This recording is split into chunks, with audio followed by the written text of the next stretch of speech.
నమస్తే, నేను మీ నరేష్. మనం ఇవాళ ఉప్పల్ స్టేడియం నా వెనకాల కనపడుతుంది కదా. సో ఇక్కడికి ఎందుకు వచ్చినా అంటే, జనరల్గా హైదరాబాద్ క్రికెట్ అసోసియేషన్ అనగానే అందరూ ఏమనుకుంటారంటే వివాదాలు, ఆరోపణలు, లొల్లులు, కొట్లాటలే వినిపిస్తాయి కదా. కాదు, ఇవాళ దానికి భిన్నంగా కనిపిస్తూ ఉంది హైదరాబాద్ క్రికెట్ అసోసియేషన్. మరి దానికి కారణం ఎవరు అని చెప్పి సెర్చ్ చేస్తే అందరూ చెప్పే మాట ఒకటే మాట, ఇప్పుడు వచ్చినటువంటి అధ్యక్షుడి వల్లనే ఇవాళ ఈ పరిస్థితిలో ఉంది. ఇట్లాంటి అవార్డులు రివార్డులు వస్తూ ఉన్నాయి. సో అందరూ మెచ్చుకుంటా ఉన్నారు. భవిష్యత్తులో కూడా డెఫినెట్గా ఇంకా అంతర్జాతీయ స్థాయికి తీసుకెళ్తారు ఈ ఖ్యాతిని అని చెప్పేసి అనుకుంటా ఉన్నారు. సో తనతో మాట్లాడడానికి వచ్చినాం. తనే అర్సనపల్లి జగన్మోహన్ రావు గారు మనతో పాటు ఉన్నారు, హైదరాబాద్ క్రికెట్ అసోసియేషన్ ప్రెసిడెంట్. అన్న నమస్తే. నమస్తే అన్న, బాగున్నారా? సూపర్ అన్న, మీరు ఎట్లున్నారు అన్న? ఆల్ గుడ్ అన్న. ఫస్ట్ ఆఫ్ ఆల్ కంగ్రాచులేషన్స్ అన్న. నిజంగా 9 నెలలు కాలేదు మీరు అధ్యక్షుడు ఎన్నికై. సో ఇప్పట్లో అంటే ఈ 9 నెలల్లో ఒక 10-20 సంవత్సరాల నుంచి ఉన్నటువంటి మకిలినో బురదనో లేకపోతే దేన్నో అది అట్లా పేర్లు వచ్చేసినాయి కదా దానికి. అందుకే అట్లా అనాల్సి వస్తుంది. దాన్ని అంతా కనిపించకుండా ఈ 9 నెలలని ఇట్లా చిటికలో మాయం చేసేసారు. ఏదో నా షర్ట్ లాగా వైట్ అయిపోయినా కారణం అన్న? ప్రయత్నం జరుగుతుంది వాస్తవంగా. అన్న హైదరాబాద్ క్రికెట్ అసోసియేషన్ కి 1930లో స్టార్ట్ అయినప్పటి మంచి గ్లోరీ ఉండేది, చాలా మంచి పేరు. హైదరాబాద్ అసోసియేషన్ క్రికెట్ అసోసియేషన్ మనందరికీ కూడా చాలా మందికి తెలియని విషయం ఏంటంటే, ఇది ఫౌండర్ మెంబర్ ఇన్ BCCI, ఇండియాలో ఓల్డెస్ట్ అసోసియేషన్. దానికి చాలా మంచి పేరు ఉండేది.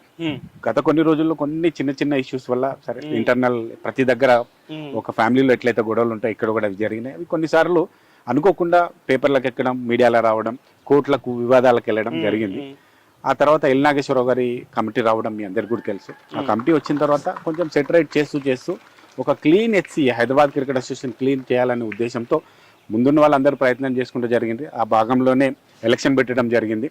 ఎలక్షన్ కూడా ఏదైతే చీఫ్ ఎలక్షన్ కమిషన్ రిటైర్డ్ అయిన వారి ఆధ్వర్యంలో అండ్ సుప్రీంకోర్టు జడ్జి అయిన వాళ్ళ ఆధ్వర్యంలో ఎలక్షన్ జరిగింది. దాంట్లో ఆ ఎలక్షన్లో నేను ఒక్కోటితో గెలిచి రావడం మీ అందరు కూడా తెలుసు.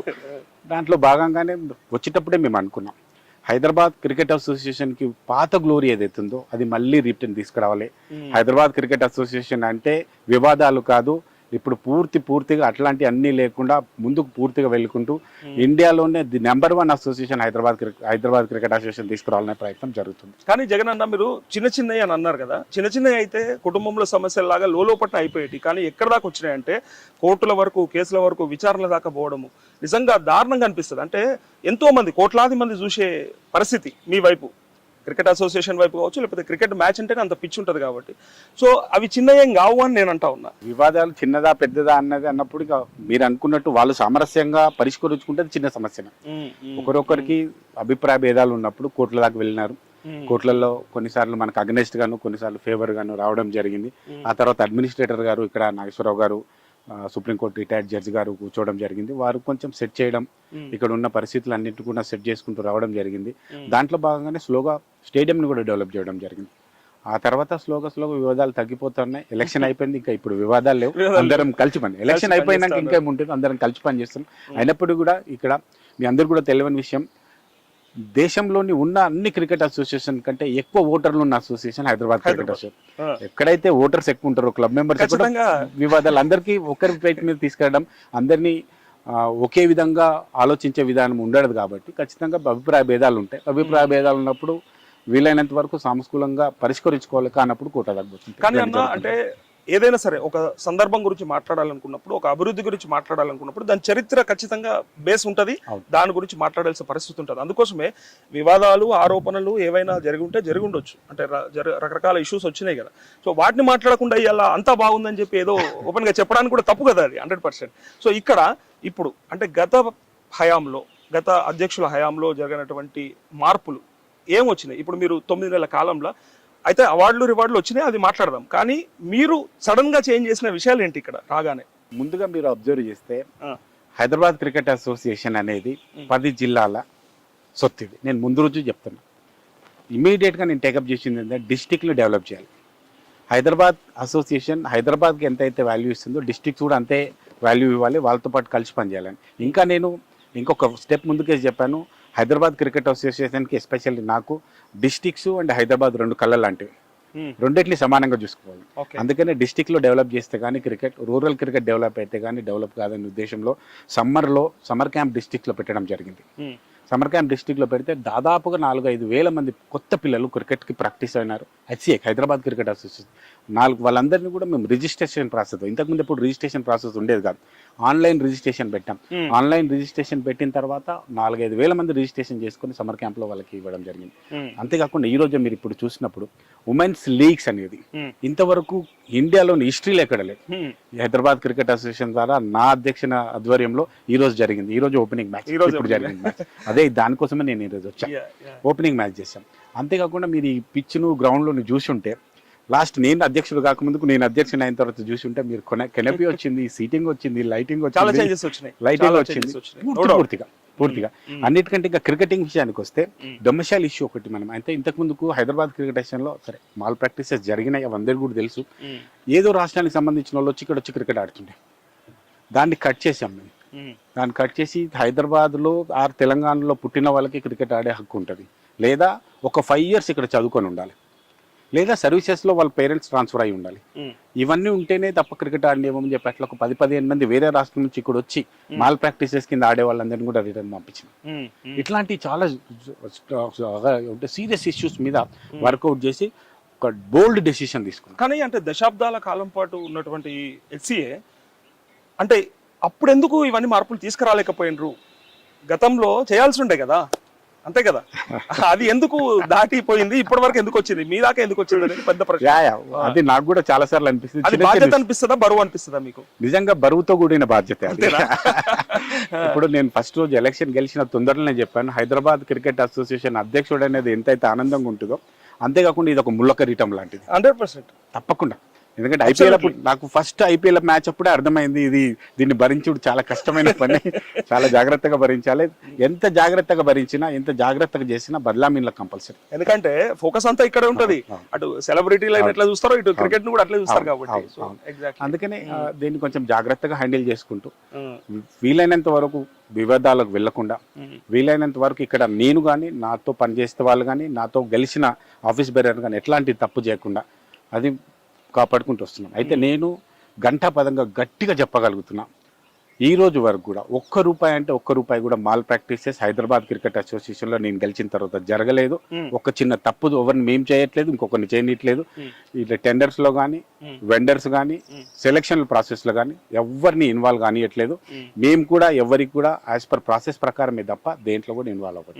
అంటే మీరు handball federation of India president గా పనిచేసి క్రికెట్ అసోసియేషన్ అధ్యక్షుడిగా వస్తే అక్కడికి ఇక్కడికి ఏం తేడా చూస్తున్నారు మరి మీరు? అంటే అక్కడ ఏమైనా మార్పులు తీసుకొచ్చి ఇక్కడ అవే ఏమైనా ఇంప్లిమెంట్ చేయడానికి ట్రై చేస్తున్నారు? 100% ఆ ఎక్స్పీరియన్స్ చాలా బాగా పనిచేస్తుందా? చాలా స్పోర్ట్స్ అసోసియేషన్ అన్ని సేమ్ ఆల్మోస్ట్, కానీ స్పోర్ట్స్ డిఫరెన్స్ కదా. Sports difference, double difference. Sports association వేరే అసోసియేషన్ కి క్రికెట్ కి సొంత డబ్బులు బీసీసీఐ నుంచి డబ్బు వస్తుంది. కరెక్ట్. మాకు హ్యాండ్బాల్లో డబ్బు సొంతంగా వచ్చేది కాదు. మా సొంత డబ్బులు కానీ, నావి కానీ, నా ఫ్రెండ్స్ కానీ, స్పాన్సర్స్ నుంచి వచ్చిన డబ్బులు కానీ చాలా పెట్టేవాళ్ళం. క్రికెట్కి వచ్చే వరకు ఏమైందంటే పూర్తిగా బీసీసీఐ మాకు ఫండింగ్ ఇస్తుంది. హైదరాబాద్ క్రికెట్ అసోసియేషన్ కి 100 కోట్లు సంవత్సరానికి క్రికెట్ అసోసియేషన్ మనకి ఇస్తాం బీసీసీఐ. సో ఇంత పెద్ద ఫండ్ ఉన్నది. ఫండ్ ఉన్నప్పుడు ఖచ్చితంగా గొడవలు ఉంటాయి, అందరికి దృష్టి ఇక్కడ ఉంటుంది. సో మాకు ఇప్పుడు హ్యాండ్బాల్ కి క్రికెట్ కి అదేమో పూర్ గేమ్, ఇది rich game. That's the difference. అదే difference. Poor game and rich game, ఇదే గ్యాప్ ఉంది. 100% rich game. So poor game ని సక్సెస్ఫుల్ గా రన్ చేసిన మీరు అక్కడ బ్రహ్మాండంగా ఎన్నో ఈవెంట్స్ అండ్ ఎన్నో అచీవ్మెంట్స్ ఉన్నాయి కదా. సో ఇక్కడ ఆ ఎక్స్పీరియన్స్ ఉపయోగపడుతుందని మీరు అన్నారు కదా, మరి ఏదైనా ఫెయిల్యూర్స్ కూడా ఏమన్నా ఇబ్బంది అవుతుంది కదా ఇక్కడ కూడా? అక్కడ ఫెయిల్యూర్స్ ఏమన్నా ఉంటే అవి ఇక్కడ రిపీట్ అవ్వకుండా చేసుకోవడానికి ఏమన్నా ప్లానింగ్స్ ఉన్నాయా మరి? అంటే 100% ఇక్కడ హైదరాబాద్ క్రికెట్ అసోసియేషన్ క్రికెట్ కి అండ్ హ్యాండ్బాల్ కు ఉన్న డిఫరెన్స్ ఏంటంటే లోదా కమిటీ తర్వాత ఇక్కడ ప్రతిదానికి సెట్ నామ్స్ ఉన్నాయి, 100% SOPs ఉన్నాయి. ప్రతి మ్యాచ్కి కానీ, ప్రతి టోర్నమెంట్కి కానీ, ప్రతి ఈవెంట్కి కానీ, ఒక చిన్న ఐపీఎల్ మ్యాచ్ కానీ, ఒక చిన్న టెస్ట్ మ్యాచ్ కానీ, ఏ మ్యాచ్ జరిగినా దానికి ఏదైతే ప్రొసీజర్స్ ఎవ్రీథింగ్ ఉంది. అందులో మనం ఏమైనా చేంజ్ చేసుకోవడానికి కూడా, చేంజ్ చేయాలంటే చేంజ్ చేయడానికి కూడా లేదు. బట్ హ్యాండ్బాల్ లాంటి వేరే గేమ్స్కి వెళ్తే ఆ ప్రొసీజర్స్ అన్ని లేవు. సో క్రికెట్ లో డబ్బులు ఉన్నాయి కాబట్టి ప్రొసీజర్స్, అక్కడ డబ్బులు లేవు కాబట్టి ప్రొసీజర్స్ ఏమి లేవు. కానీ మీరు ఇందాక చెప్పినట్టు అంటే డిస్ట్రిక్ట్స్ పైన కూడా ఫోకస్ చేసినాము. డిస్ట్రిక్ట్స్ నుంచి అసలు జనరల్ గా వచ్చేదే గ్రామీణ ప్రాంతాల నుంచి కదా, అంటే క్రికెటర్లు ఎక్కువగా అంటే ఏ గేమ్లో అయినా సరే గ్రామీణ ప్రాంతాల నుంచి వస్తూ ఉంటారు. ఇన్ని రోజులు వాళ్ళు కొంత వివక్షకు గురైనట్టు అనిపించింది. మరి వాళ్ళను సెలక్షన్ ప్రొసీజర్లు కావచ్చు, లేకపోతే అండ్ వాళ్ళకి ఇచ్చే ట్రైనింగ్లు కావచ్చు. సో హైదరాబాద్ అంటే అంటే పట్టణ ప్రాంతాల్లో ఉన్న వాళ్ళకి ఎక్కువ ఫెసిలిటీస్ ఉంటాయి, మాకేం ఉండవనే బాధలు అయితే ఉంటారు కదా వాళ్ళకి. సో ఇప్పటికిప్పుడు మీరు తీసుకొచ్చిన చేంజెస్ ఏంటి మరి? మీరు అన్నారు ఎట్లాగూ ఆ బాధలో నేను కూడా బాధితున్నాను. అంతేనా? ఎందుకంటే నేను గ్రామీణ ప్రాంతం నుంచి వచ్చిన. ఓకే. నేను గవర్నమెంట్ స్కూల్ తెలుగు మీడియంలో గవర్నమెంట్ స్కూల్లో చదువుకున్నాను.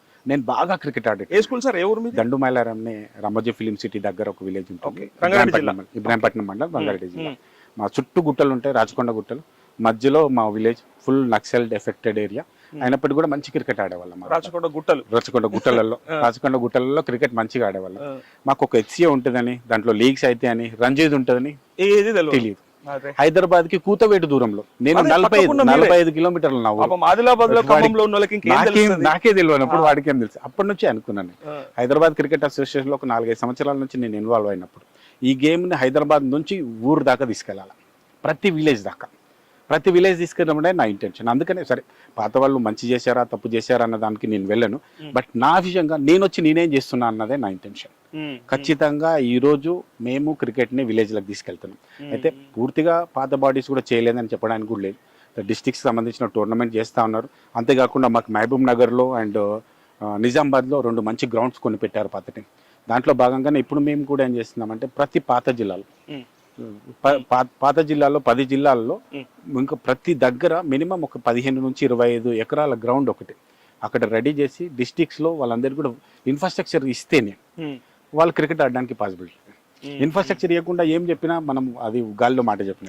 అందుకనే ఫస్ట్ గ్రౌండ్ ప్రిపేర్ చేయాలనుకుంటున్నాం. ఇప్పుడు ఏదైతే మాకు జిమ్ఖానాలో ఒక ఎక్సలెన్సీ సెంటర్ ఉంటుంది, అట్లనే అక్కడ ప్రతి జిల్లాలో హెడ్ క్వార్టర్లో ఒక ఎక్సలెన్సీ సెంటర్ని పెట్టి డిస్ట్రిక్ట్ ఎక్సలెన్సీ సెంటర్ చేసి అక్కడ నుంచి క్రికెట్ని డెవలప్ చేసుకుంటూ రావాలి. దాంట్లో భాగంగానే ఈ సంవత్సరం కొత్తగా ఎప్పుడు లేనిది స్కూల్ లీగ్స్ని, డిస్ట్రిక్ట్ స్కూల్ లీగ్స్ని అండ్ డిస్ట్రిక్ట్ లీగ్స్ని కూడా నెక్స్ట్ మంత్ నుంచి మేము అనౌన్స్ చేయబోతున్నాం. సో అక్కడ ఎవరైతే పర్ఫార్మెన్స్ బాగా చేస్తారో వాళ్ళని ఆ ఎక్సలెన్సీ సెంటర్కి తీసుకెళ్తాం. అక్కడ ఒక 100 నుంచి 150 పిల్లల్ని రెగ్యులర్గా ప్రాక్టీస్ ఇస్తాం. డిస్ట్రిక్ట్ అవసరమైతే వాళ్ళకి బోర్డింగ్ లాడ్జింగ్ ఇచ్చి కూడా అక్కడ బాగా పర్ఫార్మెన్స్ చేసిన వాళ్ళని హైదరాబాద్కి తీసుకొస్తాం.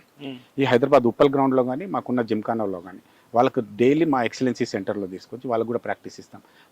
వాళ్ళ కోసమే ఇక్కడ ఒక 200 నుంచి 300 బెడ్డెడ్ ఒక హాస్టల్ కూడా అంటే బోర్డింగ్ ఫెసిలిటీస్ కూడా దీంట్లో ఇవ్వాలని ప్రయత్నం చేస్తున్నాం. సో ఇంతవరకు ఎప్పుడు జరగలేదు. సో మా డిస్ట్రిక్ట్ సంబంధించిన మా విలేజ్ పిల్లలు క్రికెట్ ఆడేవాళ్ళు వీళ్ళందరికీ కూడా ఈ మా పీరియడ్ లో పారడైజ్ అనుకోవాలి. వాళ్ళకి అంత బాగా తయారు చేయడానికి చూస్తున్నాం. సీరియస్ గా కూడా ఒక పిల్లోడు క్రికెట్ ఆడాలనుకుంటే వాడికి క్రికెట్ అసోసియేషన్ ఒకటి ఉంది, ప్లస్ హెచ్సిఏలో ఈ లీగ్స్ అవుతాయి, ఈ రంజీస్ అయితే అని ఒక ఇన్ఫర్మేషన్ పాస్ చేయడానికి ప్రయత్నం. ఇట్లా చాలా మందికి తెలియదు. ఇప్పుడు ఆడుతున్న పిల్లలు కూడా చాలా మంది తెలియదు. ఆ ఇన్ఫర్మేషన్ పాస్ చేయడానికి పూర్తి కావాలని మీడియా సపోర్ట్ కూడా, మీ అందరి సపోర్ట్ కూడా తీసుకుంటున్నాం. వీలైనంత వరకు మేము చేసే ప్రోగ్రామ్స్ అన్ని కూడా ప్రెస్ రిలీజ్ చేస్తున్నాం అండ్ వెబ్సైట్లో పెడుతున్నాం. మీడియా ముందుకు వచ్చి మేము చెప్తున్నాం. దాంట్లో భాగంగానే మొన్న మేము సమ్మర్ క్యాంప్ పెట్టినప్పుడు విపరీతమైన రెస్పాన్స్ వచ్చింది. ప్లస్ మా అందరూ మా ఆఫీస్ బేరర్స్ కానీ వాళ్ళందరూ కానీ వెబ్సైట్లో ఆన్లైన్లో రిజిస్ట్రేషన్ పెట్టమని అన్నాం. పెడుతున్నప్పుడు అందరు అన్నారు విలేజ్లో ఉన్నాడు, ఆదిలాబాద్లో ఉన్న పిల్లోడు ఆన్లైన్ లెటర్ రిజిస్ట్రేషన్ చేసుకుంటారు, వాళ్ళకి ఏది పరిస్థితి అని. మీకు తెలియని విషయం ఒకటి చెప్తాను నేను. హైదరాబాద్లో ఉన్న వాళ్ళకంటే ఆదిలాబాద్ వాళ్ళు ఎక్కువ మంది రిజిస్ట్రేషన్ చేస్తున్నారు. దానిలో హైదరాబాద్లో ఉన్న వాళ్ళు అప్లికేషన్ సొంతంగా వచ్చి ఆఫీస్కి వచ్చి ఇచ్చారు. అక్కడ ఆదిలాబాద్లో ఉన్న వాళ్ళు రిజిస్ట్రేషన్ ఆన్లైన్లో చేసుకున్నారు. ఇది టెక్నాలజీ మేము వాడుకునేది, ప్లస్ రీచ్ అయినాం అందరికి. వండర్ఫుల్. దానివల్ల మాకు కొంచెం బాగా క్రేజ్ వస్తుంది.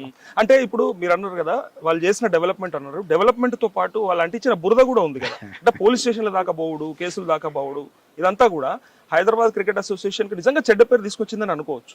సో దాని నుంచి ఇప్పుడు మీరు తీసుకొచ్చిన ఈ చేంజెస్ అన్ని కూడా నిజంగా బెనిఫిటే. కానీ ఇప్పుడు వచ్చినటువంటి ఈ అవార్డులు రివార్డుల గురించి మాట్లాడాలంటే, అంటే మీరు ఈ ఐపీఎల్ మ్యాచ్ల తర్వాత అంటే మీరు అన్నారు pitch, best pitch and best ground అని చెప్పి, దానికి వచ్చిన ఈ 50 లక్షల ఏదైతే రివార్డు ఉందో, రివార్డు, సో దాని గురించి చెప్పండి ఒకసారి మీరు.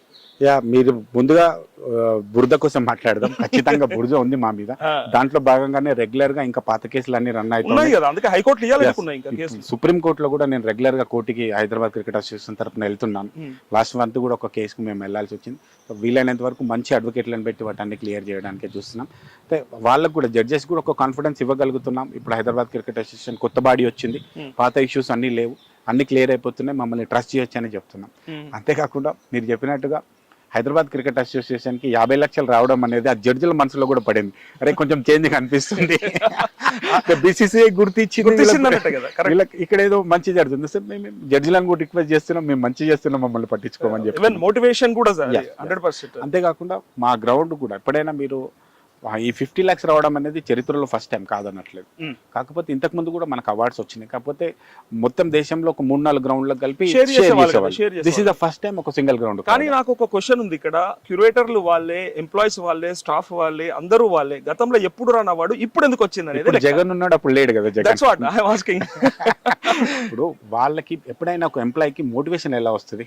వాళ్ళ దగ్గరికి వెళ్ళి వాళ్ళకి కావాల్సిన చిన్న చిన్న ఫెసిలిటీస్ ఇచ్చి నీకు నేనున్నాను ఒక ధైర్యం ఇవ్వగలిగితే వాళ్ళు ఖచ్చితంగా పనిచేస్తారు. నేను చేసింది అదే. వేరే ప్రెసిడెంట్లకు నాకు పెద్ద డిఫరెన్స్ ఏం లేదు. నేను పెద్ద అదేం కాదు, పెద్ద అందగాడిని కాదు, పెద్ద సినిమా హీరోని కాదు. బట్ నేను చేసింది ఏంటంటే నీకు నేను ఉన్నాను, మీరు పని చేయండి, మీ పని చేసిన దానికి ఖచ్చితంగా మీకు బెనిఫిట్ చేసి చూస్తానని చెప్పి వాళ్ళతో కలిసి పని చేసినాం. గ్రౌండ్లో చాలాసార్లు నాకు తెలిసి ఏ ప్రెసిడెంట్ రానన్ని సార్లు నేను గ్రౌండ్కి వచ్చిన. ఓకే, అలా జరగడం వల్ల కొంచెం వాళ్ళకి మోటివేషన్ వచ్చింది. వాళ్ళు ఇంకెక్కువ టైం స్పెండ్ చేసి దాన్ని బాగా డెవలప్ చేసినారు. వాళ్ళకంటే ఎక్కువ మంచి పేరు నాకు తెచ్చి పెట్టినారు. ఒక అదృష్టం ఏంటంటే ఆ రోజు 50 lakhs అవార్డు వచ్చినప్పుడు మా క్యూరేటర్ ఎవరో తీసుకోవాలి అవార్డుని. వాళ్ళ తరఫున నేను తీసుకున్నాను. అందరూ ఏమనుకుంటారు నాకు 50 lakhs అవార్డు వచ్చింది అనుకో, ఆ క్రెడిట్ నాకు వచ్చింది. క్రెడిట్ మీకు వచ్చింది. బట్ మీ ఎఫిషియన్సీ కూడా ఉంది కదా డెఫినెట్ గా. సో ఇక్కడ అంటే కాంట్రవర్సీకి వెళ్ళొద్దన్నారు కాబట్టి నేను వెళ్ళను. కానీ ఇప్పుడు వాళ్ళు సరిగ్గా చేసుంటే, వాళ్ళే కనుక ఏ కాంట్రవర్సీ లేకుండా చేసుంటే గతంలోనే ఎన్నో అవార్డులు వచ్చేవి. మీరు ఈ స్థాయికి తీసుకొచ్చేటోళ్ళు కదా, ఈ స్థాయికి తీసుకొచ్చేటోళ్ళు. సో వాళ్ళంతా కూడా దాన్ని రాజకీయాల కోసం ఎక్కువ వాడుకున్నారు ఆ పదవిని అనేది పెద్ద విమర్శ ఇక్కడ. నేను యాక్చువల్గా కాంట్రవర్సీ కోసం అడగట్లేదు, బట్ జరిగింది అది. గత అధ్యక్షులు చేసిందంతా కూడా, వాళ్ళు చేసింది కూడా ఓన్లీ రాజకీయాలను వాడుకోవడం కోసమే ఇక్కడ అధ్యక్షుడిగా ఉన్నారు అన్నారు. సో మీరేమన్నా అటువైపు ఉన్నారా, లేదంటే మీరు వాళ్ళందరికీ భిన్నంగా నాకు అక్కర్లేదు ఏ రాజకీయాలు అంటారా? ఇండియాలో రాజకీయాలను గేమ్స్ని పక్కకు పెట్టడానికి లేదు. ఇండియా ఒక్కటేని కాదు, ప్రపంచంలో ఎక్కడికి పోయినా ఏ దేశంలో అయినా రాజకీయాలు స్పోర్ట్స్ సమానంగానే వెళ్తున్నాయి. ప్రతి దగ్గర ఇది జరుగుతూనే ఉంది. ప్రతి అసోసియేషన్లో దానికి సంబంధించిన ఏదో ఒక ముద్ర ఉండే ఉంటుంది. కానీ అది తగ్గించుకుంటూ పోవాలి నిజంగా. అంటే ప్రతిభ ఉన్నోళ్ళనే పైకి తీసుకురావాలి, రాజకీయాలని తగ్గించాలనే కదా కోరుకునేది సామాన్యుడు. ఇవాళ ఒక మామూలు ప్లేయర్ని అడిగితే అదే చెప్తాడు, నా దగ్గర ఇంత టాలెంట్ ఉన్నా, ఇంత ఉన్నా కూడా నేను ముందుకెళ్ళలేకపోతున్నాను బాధపడతాడు కదా. సో అలాంటి వాళ్ళని కదా మీరు ఎంకరేజ్ చేయాలి. 100% మీరు చెప్పింది కరెక్ట్. రాజకీయాలు అడ్మినిస్ట్రేషన్ వర్కే తప్ప సెలక్షన్ ప్రాసెస్ ఎప్పుడు అక్కడ కూడా జరిగిందనేది కదా ఎన్నో ఆరోపణలు జరిగిన ప్రాసెస్ ఓకే రైట్. ఇప్పుడు కూడా మీరు చూస్తే రాజకీయాలే జరిగింది, ఎక్కడైనా తీసుకోండి, సెలక్షన్ ప్రొసీజర్ లో కూడా మాట్లాడతారు. ఇలా మీ వీడియోల కింద కూడా కామెంట్లు. కరెక్ట్, నేను ఖచ్చితంగా చెప్తా. ఒకవేళ రాజకీయాలే జరుగుంటే ఒక ఆటో రిక్షా నడిపించుకునే సిరాజ్ తండ్రి కొడుకు సిరాజ్ ఎలా సెలెక్ట్ అవుతాడు? ఒక ధోనిని తీసుకోండి, ఎంత చిన్న ఫ్యామిలీ నుంచి వచ్చాడు. ఖచ్చితంగా బదలాం అనేది జరుగుతూనే ఉంటుంది. ఎక్కడో దగ్గర మాల్ ప్రాక్టీస్ జరగలేదని నేను చెప్పను, కానీ టాలెంట్ ఉంటే ఎవరు ఆపలేరు. కానీ టాలెంట్ ఉన్న ఒకరిద్దరినే చూపించి టాలెంట్ లేని ఎంతో మంది తీసుకొచ్చింది పైకి. టీంలో మొత్తం ఇండియన్ టీంలో కానీ హైదరాబాద్ టీంలో కానీ ఏ టీంలో చూసుకున్నా 15 players రాస్తే ఎవరు టాలెంట్ లేకుండా వచ్చిన వాళ్ళు ఒక్కరిని చూపించండి. ఖచ్చితంగా టాలెంట్ లేకపోతే ఎవరు ఏం చేయలేరు. అది 100% టాలెంట్ బేస్ చేసుకొని వచ్చేటప్పుడు చేస్తుంటారు. మేబీ ఎక్కడైనా రాజకీయం వచ్చి వాళ్ళు కోచింగ్ ఇచ్చేటప్పుడు కానీ ఇంకెక్కడైనా అక్కడ ఇన్వాల్వ్ అవుతుండొచ్చు తప్ప, నేను టాలెంట్ లేని వాళ్ళు వచ్చి ఇండియాలో ఆడతారు. అట్లా అంటే గవాస్కర్ కొడుకు ఆడాలి కదా, రైట్? అజరుద్దీన్ అన్న కొడుకు ఆడాలి కదా, ఆడట్లేదు కదా. అట్లా రాజకీయాలు చేయాలంటే, లేకపోతే మన ఏదైనా ప్రైమ్ మినిస్టర్ కొడుకు ఇప్పటి వరకు ఆడాడా ఇండియాలో?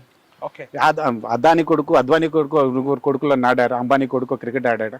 వాళ్ళకి అవకాశం కొడుకులు సెలక్షన్ ప్రొసీజర్ లో ఉన్నారు కదా, సెలక్షన్ కమిటీలో ఉన్నారు కదా. ఇప్పుడు ప్రతి ఒక్కరి దగ్గర అది జరుగుతూనే ఉంది. ఇప్పుడు అట్లా ఉన్నారని వాళ్ళు ఏమైనా తప్పు చేసిన అనలేము కదా. అంటే విమర్శలు వస్తాయి కదా దానిపైన, అర్హత లేకుండా కూడా సెలక్షన్ కమిటీలో ఉండడము అట్లాంటివన్నీ కూడా. ఇండియాలో విమర్శ రాని విషయం ఏదన్నా ఉందా? ఏది లేదంటారా? డబ్బులు ఉన్న దగ్గర విమర్శ ఖచ్చితంగా ఉంటుంది. ఖచ్చితంగా అక్కడ చేసే దాంట్లో వాళ్ళు చేసే పనిలో కరెక్ట్ ఉందా లేదన్నా చెక్ చేయడం. ఓకే, ఇప్పుడు 50 లక్షలు వచ్చాయి కదా ఈ గ్రౌండ్ కి. సో ఏం చేసిరా? డబ్బులు జమ చేసుకుర్రా, మీరు తీసుకుర్రా, ఏం చేసిరంటే? చాలా మందికి క్వశ్చన్ ఉంటుంది. 50 లక్షలు జగన్ కి వచ్చింది, కొత్త కారు కొనుక్కుంటా మనకి. మొన్న స్క్రోల్ అదే చెప్తున్నా. మొన్న నేను ఏదో కామెంట్ పెడితే అన్న ఇంకో కొత్త కారు కొనుక్కున్నాం అని చెప్పి ఒక కామెంట్ కూడా పెట్టారు. చెప్పండి. 50 లక్షలు పూర్తిగా మా గ్రౌండ్ స్టాఫ్ కి ఇచ్చేసాం. పూర్తిగా నిజంగా? ఎస్, కావాలంటే మీకు ఎవిడెన్స్ మీడియా గురించి. గ్రేట్, నిజంగా. 50 లక్షలతో పాటు ఇంకొక 25 లక్షలు కూడా వచ్చింది మాకు. అదెట్లా? అది మా టెస్ట్ మ్యాచ్ కి సంబంధించింది. మొత్తం 75 లక్షలు మా గ్రౌండ్ స్టాఫ్ కి ఇచ్చాం. ఒక్క రూపాయి కూడా మేము గానీ, మా అడ్మినిస్ట్రేటివ్ స్టాఫ్ గానీ, మా హెచ్సిఏ గానీ తీసుకోలేదు. ఓకే, కావాలంటే మీరు మా గ్రౌండ్ స్టాఫ్ పూర్తి డబ్బులు వాళ్ళకి ఇచ్చేసాము. Okay, wonderful. యాక్చువల్గా పిచ్ గురించి కూడా మీరు అంటే మీ ఇంటర్వ్యూలో కూడా చూస్తాను నేను, అంటే రవి శాస్త్రి కానీ, లేకపోతే ద్రవిడ్ కానీ, సచిన్ కానీ అందరూ కూడా మెచ్చుకున్నారు అని చెప్పారు కదా. బట్ అది ఎప్పుడు మీరు వచ్చిన తర్వాతనా ముందా అనేది ప్రశ్న. అంటే మీరు ఒక విషయం మాత్రం, హైదరాబాద్ క్రికెట్ అసోసియేషన్ ఎంత బదలాం ఉన్నప్పుడు ఏది చెప్పినప్పటికీ కూడా మన జిమ్ఖానా గ్రౌండ్ కి, మన ఉప్పల్ స్టేడియం కి ప్రతి ఒక్క దగ్గర అప్రిషియేషన్స్ ఉన్నాయి. అసోసియేషన్లో గొడవలు ఉండొచ్చు, వేరే దాంట్లో ఉండొచ్చు తప్ప మన పిచ్చు మన గ్రౌండ్. నిజంగా కూడా నేను లాస్ట్ టైం గంగూలీ గారిని కలిసినప్పుడు, టెండూల్కర్ కలిసినప్పుడు, ధోనీని కలిసినప్పుడు వాళ్ళందరూ మన హైదరాబాద్ ఉప్పల్ స్టేడియంని ఎంత అయితే అప్రిషియేట్ చేశారో మన జిమ్ఖానాని కూడా అంత అప్రిషియేట్ చేశారు. వాళ్ళందరూ ఇక్కడ నుంచే కూచ్ బిహార్లో కానీ లేదంటే మొహినుద్దుల్లాలో కానీ రంజీల్లో కానీ ఇక్కడ ఆడే వెళ్ళినారు. మన పిచ్చులు అంత బాగుంటాయని వాళ్ళే చెప్పినారు. అంటే ఇది తరతరాల నుంచి వస్తుంది. నేను వచ్చిన తర్వాత ఇంకొంచెం యాడ్ అయిందే తప్ప ఇది కొత్తగా నేను వచ్చి మాయమంత్రం చేసింది ఏం లేదు. పాత ఎవరైతే మన క్యూరేటర్స్ వాళ్ళైతే ఉన్నారో ప్లస్ మన అసోసియేషన్ ఉందో వాళ్ళ ఆధ్వర్యంలో జరిగిన పిచ్చులు ఇప్పటికి కూడా అంతే, అంతకంటే బాగా ఇప్పుడు ఏంటి యాక్చువల్గా పిచ్లలో ఇప్పుడు క్లైమేట్ వల్ల బాగుంటాయా లేదంటే నిజంగా ఇక్కడ క్యూరేటర్ వల్లనో లేకపోతే వాళ్ళు ఇచ్చే ట్రీట్మెంట్ వల్లనో చేంజ్? క్లైమేట్ కొంచెం రోల్ ప్లే చేస్తుంది. బట్ ఇప్పుడు ఈ రోజుల్లో అన్ని ఏ పిచ్ చూసినా ఏ గ్రౌండ్ చూసినా వర్షం పడ్డ హాఫ్ అన్ అవర్లో క్లియర్ అయిపోతుంది. వాటర్ మ్యాచ్ ఆడడానికి పాసిబిలిటీ ఉంది. లాస్ట్ టైం మన ఐపీఎల్ మ్యాచ్లో కూడా మీరు చూస్తే ఒక మ్యాచ్ క్యాన్సిల్ అయింది. మనకి క్యాన్సిల్ అవ్వడానికి రీజన్ వర్షం ఆగకపోవడమే. ఇన్ కేస్ మ్యాచ్ ఆ రోజు వర్షం ఆగి ఉంటే అయిపోయేది కదా, మ్యాచ్ అయిపోయేది. ఆ రోజు కంటిన్యూగా వర్షం పడింది. కావాలని కొంతమంది తెలియని వాళ్ళు ఏమన్నారు, పిచ్చుని కవర్ చేయలేదని, గ్రౌండ్ కవర్ చేయలేదు. అది కవర్ ఇప్పుడు ఒక క్యూరేటర్ కు తెలిసేది ఎక్కడ కవర్ చేయాలి. ఇప్పుడు అక్కడ చూడండి, మీరు చూస్తే కవర్ ఉంది. అవును, అదే మాకు అవసరం అక్కడ కవర్ చేసి, ఇక్కడ అవసరం లేదు. మేము అందుకని దీన్ని కవర్ చేయలేదు. ఇక్కడ కూడా వాటర్ ఆగే ఛాన్స్, వాటర్ ఆగే కొద్దిసేపు వాటర్ హెవీ రెయిన్ పడితే ఒక 10-15 మినిట్స్ వాటర్ అవుతుంది. ఆ తర్వాత డ్రైనేజ్ సిస్టమ్ చాలా బాగుంది. మా డ్రైనేజ్ సిస్టమ్ ఎవ్రీ దగ్గర నుంచి వాటర్ వెళ్ళిపోతుంది. సో మ్యాచ్ జరిగేది ఆనాడు. ఆ రోజు ఒక హాఫ్ అన్ అవర్ మ్యాచ్ వర్షం ఆగి ఉంటే ఖచ్చితంగా మ్యాచ్ జరిపించేవాళ్ళం. అట్లీస్ట్ ఒక 10 అవర్స్ అని నడిపించాలని మేము బాగా ప్రయత్నం చేసాం. పాపం మా క్యూరేటర్స్ మా గ్రౌండ్ స్టాఫ్ పూర్తిగా తడుచుకుంటూ వర్షంలోనే ఉన్నారు. వర్షం తగ్గగానే కొంచెం క్లీన్ చేస్తూనే ఉన్నారు. మళ్ళీ బ్యాడ్ లక్, మ్యాచ్కి జరగలేకపోయింది. కానీ ఇంకొకటి అంటే ఒక ప్రాక్టీస్ జరుగుతూ ఉంటే, ప్లేయర్స్ ప్రాక్టీస్ చేస్తూ ఉంటే కరెంట్ కట్ అవ్వడం అనేది నిజంగా హైదరాబాద్ క్రికెట్ అసోసియేషన్ కి ఇంకా కావాలని ఇంకొకరు ఇట్లా బురద కాదు పిడికేసిపోయినట్టే కాదు, 100% కరెక్ట్. ఆ రోజు నేను ఏం చెప్పానంటే మీడియా మిత్రులకు కూడా అందరికీ చెప్పాను, నా హైదరాబాద్ క్రికెట్ అసోసియేషన్లో అధ్యక్షునిగా జగన్మోహన్ ఇజ్జత్ పోలేదు. తెలంగాణ బ్రాండ్ హైదరాబాద్ బ్రాండ్ పోయింది, క్రికెట్ బ్రాండ్ పోయింది. ఆ రోజు అసలు ఒక కొంచెమైనా ఇంగిత జ్ఞానం ఉన్న పర్సన్ గ్రౌండ్లో మ్యాచ్ అవుతుంటున్నో ప్రాక్టీస్ అవుతుంటో కట్ చేయాలన్న ఆలోచన ఎట్లా వస్తుందో అర్థం కాలేదు. అరే హైదరాబాద్ క్రికెట్ అసోసియేషన్ డబ్బులు ఎగ్గొట్టుకుపోతుంది. పోనీ 2015 నుంచి కట్ చేయండి, ఈ రోజే సడన్గా ఎందుకు కట్ చేయాల్సి వచ్చింది? దీని వెనుక ఉన్న మతలబ్ మీరు అర్థం చేసుకోవాలి. ఖచ్చితంగా రాజకీయమే, అందరికీ తెలుసు, అది నో డౌట్. నేను అవన్నీ మాట్లాడాను. పాపం ఇమీడియట్ గా పవర్ కట్ కాగానే మేము సీఎం గారిని రిక్వెస్ట్ చేయడం, సీఎం ఆఫీస్ ఇండిపెండెంట్గా సీఎం ఆఫీసు ఇమీడియట్ గా ఎవరైతే ఆ బాధ్యులు ఉన్నారో వాళ్ళని సెంటింగ్ చేయడం, ఇమీడియట్ గా పవర్ రిస్టోర్ చేయడం. ఆ తర్వాత సీఎం గారిని నెక్స్ట్ డే కలవడం, నేను ఆ ఇష్యూని సామరస్యంగా పరిష్కరించడం. ఆ తర్వాత వారు ఒక ఇన్స్టాల్మెంట్ టైం ఇవ్వడం, 4 నెలలు కట్టమన్నారు. అయినా నేను 2 months లో ఫుల్ పేమెంట్, ఆయన 4 ఇన్స్టాల్మెంట్లు కట్టమన్నాడు. నేను ఒకటే ఇన్స్టాల్మెంట్ కంప్లీట్ గా పేమెంట్ చేసేసాను. కానీ ఇది బయట వాళ్ళ ద్వారా కాదు జరిగింది, లోపటి ఇంటి దొంగల ద్వారానే జరిగింది అని అంటారు. అంటే మీ వాళ్ళే ఒకరు కావాలని ఇట్లా చేపించారు అంటారు. అవన్నీ ఉట్టి మాటలు అన్నా, దాని మీద మనం మాట్లాడాలి. కాకపోతే అక్కడ ఏమైందంటే వాస్తవంగా మీకు కూడా చెప్తా, ఒకరిద్దరు కింద ఆఫీసర్లు వాళ్ళ అత్యుత్సాహం వల్ల ఇది జరిగిందంటే, వాళ్ళ బాసులు బదనాం చేయడానికి అన్నట్టు అనిపించింది కావాలని. నేను ఎట్లా అయితే అనుకోను, బట్ వాళ్ళ బాసులను హ్యాపీ చేయడానికి మేమేదో చేసి డబ్బులు తెప్పిస్తాం అని చేయాలని అనుకున్నాం. కాకపోతే దాని వెనుక కొన్ని రీజన్స్ ఉన్నాయి, కొన్ని నేను మీడియా ముందు మాట్లాడలేదు. ఎందుకంటే అది వెరీ బ్యాడ్ థింగ్, అసలు ఆ టైంలో జరగాల్సింది కాదు. అవసరమైతే వాళ్ళకి మీరు ఇన్ని 2015 నుంచి అది 9 సంవత్సరాలు అయితే ఉంది. ఇంకొక విషయం కూడా క్లారిటీ చెప్పాలి, అది కరెంట్ బిల్ పెండింగ్ కాదు. అవును, సర్చార్జ్ కదా, కరెంట్ బిల్ కాదు. కరెంట్ బిల్ పెండింగ్ కాదు, ఎప్పుడు మేము కరెంట్ బిల్ పెండింగ్ లేదు. అయితే సర్చార్జ్ కూడా పెండింగ్ పెట్టడానికి ఏంటంటే ప్రతి గవర్నమెంట్ కి ఇప్పుడు పాత అధ్యక్షులు కానీ మేము కానీ రిక్వెస్ట్ చేస్తా ఉన్నాం, ఈ సర్చార్జ్ ని మాఫీ చేయండి మాకు, లేదా తగ్గించండి కొంచెం. నెలకి ఇక్కడ బిల్ యాక్చువల్గా స్టేడియం కి 15 lakhs అరౌండ్ వస్తుంది. ఓకే, బట్ 1,64 lakhs అంటే సర్చార్జ్. అది ఇది పాత సర్చార్జ్ ఉంది, అదేదో చిన్న ఇష్యూ జరిగింది అప్పుడు, దానికి సంబంధించిన సర్చార్జ్ ఇష్యూ. అంటే మీరు చెప్పారు థెఫ్ట్ ఇష్యూ ఏదో అన్నారు, సో అంటే అట్లాంటిది ఏమన్నా ఇక్కడ చేసిండ్రా? యాక్చువల్గా ఏమైందంటే పవర్ బిల్ తగ్గించడానికి ఏదో చిన్న ఒక ఫీడర్ నుంచి ఇంకొక ఫీడర్ ఏదో చేంజ్ చేసినారు. తప్పు కదా అట్లా? అదే చెప్పండి, ఫీడర్ నుంచి ఒక ఫీడర్ చేంజ్ చేసిన, మీటర్ చేంజ్ చేయలేదు. ఆ టైంలో ఎవరున్నారు అధ్యక్షుడిగా 2015 లో? నాకు కూడా వినోద్ గారా, వివేక్ గారా? వాళ్ళకి చేతి మంది ఇచ్చింది కూడా కాదు, ఇక్కడ ఉండే ఎలక్ట్రీషియన్లు చేయాల్సింది. అయితే వీళ్ళు ఏం చేసినారంటే మీటర్ ఏం తగ్గించలే, హెవీ కేవీ నుంచి తక్కువ కేవీకి ఏదో తగ్గిస్తే ఇప్పుడు ఏమైతుందంటే మనం హెవీ కేవీలు ఇచ్చినాం అనుకో మీటర్ రీడింగ్ హెవీ ఉంటుంది. అవును. లో ఫీడర్కి ఇస్తే లో ఫీడర్, వాళ్ళు చేసింది కూడా లో ఫీడర్కి ఇచ్చారు. లో ఫీడర్కి ఇస్తే బిల్లు తగ్గుతుంది కదా అనుకున్నాను. అదే ఏదో చేయాలని చూసిర్రు, అది కాస్త అది కొంచెం తప్పైంది. దానికి తప్పు కేసు అయినట్టే కదా. మేము తప్పు ఒప్పుకున్నాం, కేసు ఒప్పుకున్నాం. దానికి సంబంధించిన డబ్బులు పే చేసినాం కూడా. దాని మీద సర్చార్జ్ చేసిండు. ఆ సర్చార్జ్ మాత్రం మేము తీసేయమని రిక్వెస్ట్ చేసినాం, అది అవ్వలేదు, ఫుల్ పే చేసాం. ఎందుకు మరి రేవంత్ రెడ్డి గారు దృష్టికి తీసుకెళ్తే అయ్యేది కదా, ఎందుకు రేవంత్ రెడ్డి గారిని రిక్వెస్ట్ చేశాము. వారు ఏమన్నారంటే ఇప్పటి నుంచి ఇప్పుడు ఇట్లాంటి కేసులు ఎవరికి ఇవ్వలేదు, మేము కాదు కదా, పాత గవర్నమెంట్ ఏవి కూడా చేయలేదు, ఇవి కొత్తగా ఎందుకు, మీ దగ్గర చిన్న డబ్బులే కదా, పెద్దది కాదు కదా, మీ హెచ్సిఏకి డబ్బులు తక్కువనే కట్టేయండి. సీఎం ఆఫీస్ వాళ్ళే నన్ను వాళ్ళతో కొంచెం క్లోజ్ మూమెంట్ లో ఆ టైంలో అడిగితే మీ హెచ్సి దగ్గర డబ్బులు ఏం తక్కువ లేవు కదా, గవర్నమెంట్ కి డబ్బులు తక్కువనే ఇచ్చేయండి అన్నారు. సరే మేము కూడా ఎట్లయినా పే చేయాలని అనుకున్నాం, సింగిల్ పేమెంట్ పే చేసేసి. కానీ అట్లాంటిది ఒకవేళ ఏదైనా మ్యాచ్ జరుగుతున్నప్పుడు జరుగుంటే ఇంకెంత ఇబ్బంది అయ్యేది అన్న. ఇంకొకటి కూడా మీకు ఒక విషయం కూడా తెలియాలి, నాకు పవర్ కట్ కావడం వల్ల, వాళ్ళు పవర్ కట్ చేయడం వల్ల నాకు మ్యాచ్ కి ఇబ్బంది జరగలేదు. దానికి ఏంటంటే బ్యాకప్ ఉందా, 8 hours బ్యాకప్ ఉంటుంది మాకు. ఓకే, పవర్ మ్యాచ్ అయిపోతుంది, మాకు దానికి సంబంధమే లేదు. అది కూడా ఏం చేసినారంటే ఆ పిచ్చి మనుషులు ఎవరైతే పవర్ కట్ చేసినారో వాళ్ళు మీడియాకి రిలీజ్ చేసి దాని మీడియాకి లీక్లు ఇచ్చి పాడు చేసినారు. అసలు లేకుంటే అది కట్ అయినట్టు కూడా ఊడు కూడా తెలిసేది కదా. రేపు పొద్దున్న తెల్లారిపోయి నేను ఫీజు అలా కట్ కాగానే తెల్లారు. మామూలుగా ఏం చేస్తామన్నా, ఇంట్లో కరెంట్ కట్టలేదు అనుకో, ఫీజు వీక్తారు, కరెంట్ వాళ్ళు ఫీజు వీక్తే మనం బదిలాడతామో ఏదో చేస్తాం, టైం ఇస్తాడు, ఫీజు పెడతాం. నోటీస్ ఇచ్చి ఉండాలి కదా. నోటీస్ ఎప్పటి నుంచి కంటిన్యూ 2015 నుంచి మమ్మల్ని ఆ నోటీస్ వచ్చినప్పుడు మేము రిప్లై ఇస్తున్నాం, రిక్వెస్ట్ పెడుతున్నాం గవర్నమెంట్, అది ప్రాసెస్ జరుగుతున్నాం. ఎప్పుడు కూడా కట్ చేయలేదు. సో అదే టైంలో కావాలనే ఇంటెన్షన్ అదైతే పక్క ఇంటెన్షన్. ఎవరి ఇంటెన్షన్ ఏంటన్నా నాకు తెలియదు, బట్ ఇంటెన్షన్ లో జరిగింది. అయితే ఇంకొకటి మాకు 8 hours బ్యాకప్ ఉంది. ప్రాక్టీస్ అనేది 2 hours జరుగుతుంది. దానివల్ల ప్రాక్టీస్ కానీ దేని కానీ ఇబ్బందే జరగలే. కాకపోతే మీడియాలో హంగామైంది, నేను బదలామైపోయారు. కానీ బదనామైన చోటే మీకు మళ్ళీ రాళ్ళు ఉంటాయి, పూలు ఉంటాయి అన్నట్టు. సరే, రాళ్ళు పడ్డాయి, ఇలా పూల వర్షం కూడా పడతా ఉంది కదా. సో ఇంకొకటి, ఇక్కడ హైదరాబాద్ క్రికెట్ అసోసియేషన్ కి ఉన్నటువంటి ఏకైక గ్రౌండ్ ఇది, అంతే కదా? ఓకే, సో ఇంకా నెక్స్ట్ లెవెల్ కి ఎందుకు ఇన్ని రోజులు ఎందుకు ఆలోచించలేదు? అయితే గత ప్రభుత్వాలు ఏం చేసినాయంటే మీకు తెలిస్తే కూడా మీరు ఆలోచిస్తే మొత్తం ఈ గ్రౌండ్ లో మెయిన్ మ్యాచ్లు అవేది ఐపీఎల్ ఎక్కువ 7 మ్యాచ్లు, ఇంకొక 2-3 మ్యాచ్లు, 10 మ్యాచ్ల కంటే ఎక్కువ అవ్వదు మొత్తం ఇయర్ మొత్తంలో. 10 మ్యాచ్ల కోసం ఈ గ్రౌండ్ సరిపోతుంది, ఇంకా వద్దు సరిపోతుందిలే అని అనుకున్నా, ఇంతకుముందు నుంచి చేస్తున్నాం. యాక్చువల్గా ఇది కూడా సిటీకి వేరే దగ్గర ఉండి కొంచెం పార్కింగ్ ఉంటే ఇది మనకు సరిపోయేది. ఎందుకంటే దీనిపైన ఇంకొంచెం సీటింగ్ పెంచుకోండి, ఇంకొక 20-30 సీటింగ్ పెంచుకునే కెపాసిటీ ఉంది, సరిపోయేది. కాకపోతే ఏమైందంటే ఇప్పుడు సిటీ అంతా కూడా ఇక్కడ స్ప్రెడ్ అయ్యి ఏరియా అంతా కూడా ఫుల్ ప్యాక్ అయింది. ఇది స్టార్ట్ చేస్తున్నాడు అంత లేదు సిటీ. 25 years బ్యాక్ ఇక్కడ ఎవరు జంగల్ లాగా ఉండేది, జంగల్ లాగా ఉండేది. అయితే అప్పుడు పార్కింగ్ అవన్నీ ఇష్యూస్ అయ్యాయి కాదు. ప్లస్ ఇప్పుడేమో ప్రతి ఒక్కరు కార్లోనే వస్తున్నారు, బైకులు కూడా లేవు, బస్సులు ఎక్కేది మర్చిపోయారు. అదృష్టం ఏంటంటే ఇక్కడ మెట్రో ట్రైన్ ఉంది కాబట్టి కొంచెం అదన్నా మనకు సెట్ అవుతుంది. సో ఇక్కడ అది సరిపోయేది. కాకపోతే ఇప్పుడు ఐపీఎల్కి వచ్చిన క్రేజ్, ఇంతకుముందు ఐపీఎల్ ఉండేది కాదు, ఆ క్రేజ్ ఉండేది కాదు, ఇంతమంది వచ్చేది కాదు. 38,000 40,000 కెపాసిటీ అంటే అదే పెద్ద కెపాసిటీ స్టేడియం. ఇప్పుడు 1 lakh కెపాసిటీ ఉన్నా సరిపోదు. మళ్ళీ ఐపీఎల్ మెయిన్ మ్యాచ్ రోజు మళ్ళీ గొడవలు అయితే ఎక్స్టెన్షన్ చేశారు కదా, కొంచెం సీటింగ్ పెంచాము. బట్ అది కూడా ఎంత అయింది ఇప్పుడు మొత్తం ఓవరాల్? ఇప్పుడు 40,000 కెపాసిటీ ఉంటుంది మనకు. బట్ మ్యాచ్ డేస్ కి మనకు అవన్నీ సెట్ చేసుకొని హాస్పిటాలిటీలు పెట్టి 38,000 మనకి సీటింగ్. అయితే మనకి సీఎం గారిని మేము స్టేడియంకి వచ్చినప్పుడు వారు రిక్వెస్ట్ చేయడం జరిగింది, ఈ స్టేడియం సరిపోదు, పార్కింగ్ లేదు, ప్లస్ సిటీకి ట్రాఫిక్ ఇష్యూస్ ఉన్నాయి. ఫస్ట్ టైం వచ్చాడు ఇక్కడికి, మొన్న మ్యాచ్ అంతకు ముందు కూడా వస్తుండేనా?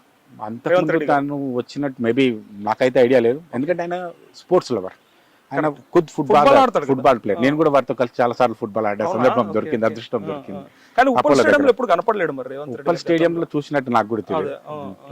సీఎం గారు సీఎం అయిన తర్వాత వారిని రిక్వెస్ట్ చేయడం, ఐపీఎల్ మ్యాచ్ కి రమ్మన్నాం, ఫస్ట్ టెస్ట్ మ్యాచ్ కి రమ్మన్నాం వారిని, ఐపీఎల్ మ్యాచ్ కి రమ్మన్నాం. ఫస్ట్ మ్యాచ్ ఐపీఎల్ మ్యాచ్ కి వచ్చిండ్రు వారు.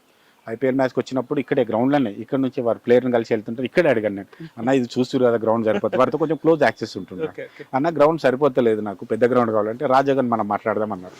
ప్రపోజల్ తీసుకుంటాం అన్నారు. ఆ తర్వాత మేము సీఎం గారికి ఒక 100 acres కావాలని ఒక ప్రపోజల్ ఇచ్చాం. 100 ఎకరాలు 100 ఎకరాలు కూడా నేను ఎందుకు అడిగానంటే, లాస్ట్ గవర్నమెంట్ లో నాకు ఐడియా ఉంది, నేను ఎందుకంటే స్పోర్ట్స్ తో రెగ్యులర్ గా ఉన్నాను కాబట్టి, ఒక స్పోర్ట్స్ స్టేడియం కట్టాలని ఒక ప్రైవేట్ వ్యక్తులకు ఒక 100 acres ఇచ్చారు. ప్రైవేట్ వ్యక్తులకి, ప్రైవేట్ కంపెనీకి. ప్రైవేట్ కంపెనీ వాళ్ళు ఆ స్పోర్ట్స్ స్టేడియం వాళ్ళు అనుకున్న టైంలో వాళ్ళు ఇచ్చిన గైడ్ లైన్స్ ప్రకారం స్టార్ట్ చేయలేదు. స్టార్ట్ అయ్యే వరకు 100 acres గవర్నమెంట్ రిటర్న్ తీసుకుంది. ఆ రిటర్న్ తీసుకున్నది నాకు సర్వే నెంబర్లు అవన్నీ జీవోలు నాకు తెలుసు కాబట్టి, నేను అవే 100 acres నాకు ఇవ్వండి, కాబట్టి షమీర్పేట దగ్గర మాకు 100 acres ఇవ్వండి, మేము మాకు ఫ్రీగా వద్దు, లీజ్ కూడా వద్దు, గవర్నమెంట్ రేట్ ప్రకారం ఇవ్వండి, కార్డ్ రేట్ ప్రకారం మేము కొనుక్కుంటామని చెప్పాను. ఓకే, అసోసియేషన్ మా దగ్గర డబ్బులు ఉన్నాయండి, అట్లా బెటరా లేకపోతే మా దగ్గర డబ్బులు ఉన్నాయి, మేము కొనుక్కుంటాం చాలు, మాకు ఇది లీజ్ గ్రౌండ్, మా ఓన్ గ్రౌండ్ ఉండాలి హెచ్సిఏకి ఓకే అనే మేము రిక్వెస్ట్ చేస్తాం సీఎం గారు. నిజంగా కొనుక్కుంటారా అన్న అంటే కొనుక్కుంటాం, మార్కెట్ ప్రైస్ ఇస్తారండి, మార్కెట్ ప్రైస్ ఇవ్వం సార్, మేము కార్డ్ రేట్ ఇస్తాం. మేము 100 acres ఇవ్వడానికి రెడీగా ఉన్నాం, మీరు చెప్పిన ప్లేస్ కాదు, మేము వేరే ప్లేస్ చెప్తాం. ఎక్కడైతే సార్ సిటీకి దగ్గర ఇవ్వండి, మాకు ఎయిర్పోర్ట్ కనెక్టివిటీ, మెట్రో కనెక్టివిటీ కావాలి, సరిపోతుంది, మాకు చాలు అని చెప్పినాం. రోడ్స్ మంచిగా ఉండాలి సరే అని చెప్పినారు. వారి ఆఫీస్ నుంచి మమ్మల్ని ఫాలోఅప్ చేసినారు. ఒక ఫైన్ మార్నింగ్ సీఎం గారు రమ్మంటున్నారు రండి అన్నారు. ఆ రోజు నేను హైదరాబాద్ లో లేను, లేకపోతే మా ట్రెజరర్ సిజే శ్రీనివాస్ గారు ఉండే, వారిని లెటర్ ఇచ్చి పంపించాం. ఆ తర్వాత అది చూసి ప్రపోజల్కి యాక్సెప్ట్ చేసి ఇమ్మీడియట్ గా అదే రోజు అసెంబ్లీలో అనౌన్స్ చేశారు, హైదరాబాద్ క్రికెట్ అసోసియేషన్ 100 acres ఇస్తున్నాము, ఎయిర్పోర్ట్ దగ్గరలో ఇప్పుడు కొత్తగా వస్తున్న వెంచర్ దగ్గర, ముచ్చర్ల అనే విలేజ్ దగ్గర, అక్కడ మనకు 100 acres ముచ్చర్ల 100 acres అలాట్ చేసినారు. దానికి సంబంధించిన పేపర్ వర్క్ జీవోస్ రావాల్సింది. సీఎం గారు 14th వస్తున్నారు ఎల్లుండి. వచ్చిన తర్వాత మళ్ళీ వారితో కలిసి దానికి సంబంధించిన ప్రాసెస్ బిగిన్ అవుతుంది అనుకుంటాం. మేబీ అలాట్మెంట్ లెటర్ కూడా ఇస్తారని అనుకుంటున్నాం, ఎక్స్పెక్ట్ చేస్తున్నారు. ఓకే, అయితే మీరు ఇప్పుడు చెప్పినటువంటి పాజిటివ్స్ అన్ని ఏవైతే ఉన్నాయో ఇది వన్ సైడ్ ఉంది, ఇంకొక సైడ్ వచ్చేసి కొన్ని నెగిటివ్స్ ఉన్నాయి. ఈ స్టేడియం మెయింటెనెన్స్ గురించి, సరే టాయిలెట్స్ గురించి కావచ్చు, సీటింగ్ కెపాసిటీ గురించి, లేదంటే టికెట్లు, లాస్ట్కి టికెట్లు కూడా సరిగ్గా మెయింటైన్ చేయరు, మేనేజ్ చేయరు అని చెప్పి బయట పార్కింగ్ కూడా విపరీతమైన ఇష్యూ, పార్కింగ్ ఇష్యూ. సో ఇవన్నీ కూడా సరిగ్గా సెటరేట్ చేయలేదు అనే విమర్శలు ఉన్నాయి మీ పైన. మరి అవి ఇప్పుడు నెక్స్ట్ ఈ 6 నెలలన్నా క్లియర్ అవుతాయి అనుకోవచ్చు, అయిపోయినాయి ఆల్రెడీ. ముందుగా మీకు చెప్పాల్సింది, మేము హైదరాబాద్ క్రికెట్ అసోసియేషన్ ప్రెసిడెంట్ అయిన తర్వాత ఫస్ట్ గ్రౌండ్, పిచ్, ఈ వీవింగ్ ఎక్స్పీరియన్స్ క్లియర్ గా బాగా చేయాలనుకున్నాం. దాంట్లో ఫస్ట్ లెవెల్లో సక్సెస్ అయ్యాము. సెకండ్ మేము ఏమనుకున్నామంటే, ఫస్ట్ IPL మ్యాచ్ కంటే ముందు మాకు టెస్ట్ మ్యాచ్ జరిగింది. టెస్ట్ మ్యాచ్లో మాకు విపరీతమైన ఇబ్బందులు జరిగినాయి, ఎందుకంటే అప్పుడే వచ్చినాం, ఇది 25-30 ఏళ్ళ స్టేడియం. దీంట్లో ఎందుకు ఇంకొక విషయం కూడా గుర్తుపెట్టాలి, ఇది పండగ లెక్క దీపావళికి దసరాకి చేసినట్టు సున్నం వేసినట్టు ఒకటేసారి మాకు పని జరుగుతుంది. ఎందుకంటే సంవత్సరంలో 7-8 రోజుల కంటే ఎక్కువ వాడడం. అంతే అప్పటికి నేను రాకముందుకు మార్చిలో మ్యాచ్ అయిన తర్వాత మళ్ళీ ఒక 1 year వరకు ఒక మ్యాచ్ కూడా జరగలేదు. సో మెయింటెనెన్స్ పూర్తిగా పడిపోయింది. టెస్ట్ మ్యాచ్కి వచ్చి మేము అన్ని అన్ని చదువుకొని సెట్ చేసే వరకు కొన్ని లోపాలు జరిగినాయి. ఆ లోపాలను చదువుకొని మళ్ళీ IPL వరకు బాత్రూమ్ ఇష్యూ రాకుండా చూసుకోగలిగాం, టాయిలెట్ ఇష్యూ రాకుండా చూసుకోగలిగాం, డ్రైనేజ్ ప్రాబ్లం రాకుండా చూసుకోగలిగాం, వాటర్ ప్రాబ్లం రాకుండా చేసుకోగలిగాం, వార్ ఫుటేజ్ మీద అవన్నీ చేస్తాం, సీటింగ్ కెపాసిటీ మంచి నీట్ చేసుకోగలిగాం. అయితే ఇప్పుడు ఏదైతే ఇక్కడ బ్యూటిఫికేషన్ కనిపిస్తుందో, ఇక్కడ ఇంత బ్యూటీ ఉంది, లోపల ఇంత బ్యూటీగా లేదు. నెక్స్ట్ IPL వరకు 100% గా అది బ్యూటిఫికేషన్ చేస్తాం. ఎందుకంటే మేజర్గా మా ప్లేయర్ డ్రెస్సింగ్ రూమ్స్ కానీ, ప్లేయర్స్ వాష్రూమ్స్ కానీ, కార్పొరేట్ బాక్సెస్ వాష్రూమ్స్ కానీ, జనరల్ టాయిలెట్స్ కానీ, హాస్పిటాలిటీ ఏరియాస్ కానీ, ప్లస్ ఇక్కడ చూస్తున్న ఈ లాంజెస్ కానీ, ఈ లాంజెస్లో ఉన్న పాత సీటింగ్ కానీ, ఇదంతా కూడా చేంజ్ చేయాల్సింది. దానికోసం అయితే కల్కట్టా ఈడెన్ గార్డెన్లో ఎవరైతే పాపులర్ అనే కంపెనీ వర్క్ చేసింది, ప్లస్ వాళ్ళందరూ కూడా రెనోవేట్ చేసినారు వరల్డ్ కప్ కు ముందు. వాళ్ళనే టెండర్ పిలుస్తున్నాం, వాళ్ళనే పిలుస్తున్నాం. 14th రోజు వాళ్ళు హైదరాబాద్కి వస్తున్నారు. వచ్చి స్టేడియం మొత్తం చెక్ చేసి ఎక్కడెక్కడ రెనోవేషన్ చేయాలని ఆర్కిటెక్చర్ ప్లాన్ ఇస్తున్నారు. ఈ ఆర్కిటెక్చర్ ప్లాన్ అయిన తర్వాత వితిన్ 1 month లో టెండర్స్కి వెళ్తాం, చేసుకుని నెక్స్ట్ మార్చ్ కల్లా IPL కల్లా మీరు ఇంతకంటే బ్యూటిఫుల్ స్టేడియం పక్కా చూస్తారు. It's my promise.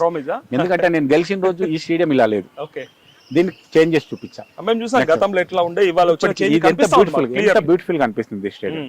ఇప్పుడు inside the stadium, first out side the stadium clear అయిన తర్వాత ఇన్సైడ్ నెక్స్ట్ లెవెల్ అవుతుంది. ఎందుకంటే మీ అభిమానం ఒక ఆయన పెట్టిన కామెంట్ ఏంటంటే, మీ అభిమానం ఆయన ఏమన్నాడంటే, ఇండియా వర్సెస్ ఆస్ట్రేలియా మ్యాచ్ అనుకుంటా, దాంట్లో మన టాయిలెట్స్ తోని మన ఇజ్జత్ తీసి పడేసిండు జగన్ భయ్ అని అన్నాడు ఒక ఆయన. కరెక్ట్, జరిగిన మాట వస్తా. అది మన ఇంగ్లాండ్ మ్యాచ్, టెస్ట్ మ్యాచ్. యాక్చువల్గా ఏం జరిగిందంటే, ఇది పంపింగ్ అవంతా కూడా పాతది. అక్కడ జరిగింది ఏమైందంటే, కంటిన్యూగా టాయిలెట్ వాడుతుంటే బ్లాక్ అయింది. అది బ్లాక్ అయ్యి వాటర్ వచ్చింది. 5 minutes లో మేము క్లియర్ చేయగలిగాం. కానీ ఆ 5 minutes లో ఫోటోలు తీసి వీడియోలు పెట్టాం. ఎందుకంటే సోషల్ మీడియా ఎంత ఫాస్ట్ అయింది కదా. ఆ 5 minutes క్లియర్ అయింది, మళ్ళీ ఎవరు పెట్టలే. కాకపోతే ఆ డ్రైనేజ్ పైప్ బ్లాక్ అయింది. అది మనం ఎక్స్పెక్ట్ చేయం, డ్రైనేజ్ పైప్ ఎందుకు బ్లాక్ అవుతుంది అది కూడా. మీరు ఒక విషయం బాగా గుర్తుపెట్టుకోవాలి, ఇది 25 సంవత్సరాల కింద పెట్టిన డ్రైనేజ్. ఇది ఎన్నిసార్లు చేసినా ఏదో ఒక ప్రాబ్లం వస్తుంది, అది జరుగుతుంది. పెద్ద ప్రాజెక్టులకే మెయింటెనెన్స్ అవసరం అవుతుంది. అంతేకాకుండా లాస్ట్ 1 year నుంచి ఒక మ్యాచ్ కూడా జరగలేదు, అసలు మెయింటెనెన్స్ లేదు 1 year లో. డైరెక్ట్ గా మాకు టెస్ట్ మ్యాచ్ కే అప్పుడు మెయింటెనెన్స్ చేసుకోవాల్సి వచ్చింది. అయినప్పటి వరకు ఇంకొక విషయం కూడా, టెస్ట్ మ్యాచ్ కి మేము అంతమంది వస్తారని ఎక్స్పెక్ట్ చేయలే. 10-15 వేల మంది వస్తారు కదా, ఏదో కొన్ని బాక్సులు రెడీ చేసి పెట్టొచ్చు అనే ఉద్దేశంలో రెడీ చేస్తే 30,000 మంది వచ్చినారు మాకు. సో అందుకు కొంచెం ఆదరణ కూడా పెరుగుతా ఉంది కదా మ్యాచ్ కి. అంటే మీరు ఇంకెక్కడ చూసినా ఒక హైదరాబాద్ లోనే ఈ క్రేజ్ టెస్ట్ మ్యాచ్ కి, వేరే దగ్గర లేదు. దాంట్లో భాగంగా మేము ఏం చేసామంటే, మీకు అందరికి కూడా ఐడియా ఉంది, టెస్ట్ మ్యాచ్ అప్పుడు ప్రతి డే 5,000 to 6,000 స్కూల్ పిల్లల్ని ఫ్రీగా ఇచ్చాం, ప్లస్ వాళ్ళకి ఫుడ్ కూడా ఇచ్చాం, ఫుడ్ ప్యాకెట్స్. సో అట్లా మేము అనుకున్నాం డైలీ ఒక 10,000 to 12,000 ఉంటారేమో, స్టేడియం కొంచెం కలర్ఫుల్గా కనిపించాలంటే ఒక 5,000 to 6,000 మందిని మనం పంపిస్తాం అనుకున్నాం. సో అదేమైందంటే మేము ఇచ్చిన ఫ్రీ టికెట్స్ ప్లస్ ఈ టికెట్స్ అన్ని కలిపి ఫుల్ అయిపోయింది స్టేడియం. ఒకరోజు సీట్ కూడా టెస్ట్ మ్యాచ్ కు టికెట్ దొరికింది హైదరాబాద్లోనే ఫస్ట్ టైం. ఎక్కడైనా ఇండియాలో కాదు వరల్డ్ ఎక్కడైనా టెస్ట్ మ్యాచ్ కు 10,000-15,000 మంది కంటే ఎక్కువ రారు. మన దగ్గర టోటల్ గా 4 days టెస్ట్ మ్యాచ్ జరిగింది, 1,08,000 మంది మన స్టేడియంలోకి వచ్చారు. హిస్టరీ. జగన్ భాయ్ అంటే ఎన్ని విమర్శలు వచ్చినా ఎన్ని జరిగినా సరే, అది మీ ఇంటర్నల్ ఇష్యూస్ వల్లనో లేకపోతే వేరే వేరే కారణాల వల్ల సరే రోడ్డుకి ఎక్కిర్రు, కోట్లకి ఎక్కిర్రు అని జరిగినాయి కదా.